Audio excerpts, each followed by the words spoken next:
একদিন সকালে রাজা কৃষ্ণচন্দ্র খুবই খারাপ মেজাজে ছিলেন। দরবারে আসার পর তিনি ঘোষণা করলেন, আজকে যার সাথে আমার কথা বলার ইচ্ছে হবে না তাকে শাস্তি দেওয়া হবে। এমন সময় ঘোষণা শুনে সবাই ভয়ে একদম চুপ, কেউ মুখ ফুটে কথা বলছে না। গোপাল ভাঁড়ও চুপচাপ সব দেখছিল।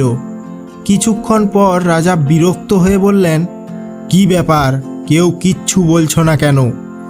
গোপাল সঙ্গে সঙ্গে উঠে দাঁড়িয়ে হাত জোড় করে বলল, মহারাজ, আমি আপনাকে কিছু বলতে চাই, কিন্তু আপনি যদি আমার সাথে কথা বলতে না চান তাহলে তো শাস্তি পাব।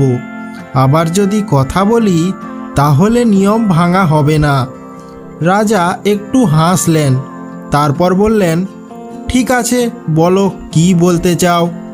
গোপাল হেসে বলল, মহারাজ, আপনার নিয়ম অনুযায়ী আপনি যদি আমার সাথে কথা না বলেন তাহলে শাস্তি পাব, কিন্তু এখন তো আপনি নিজেই আমার সাথে কথা বলছেন, তার মানে আমি বেঁচে গেলাম।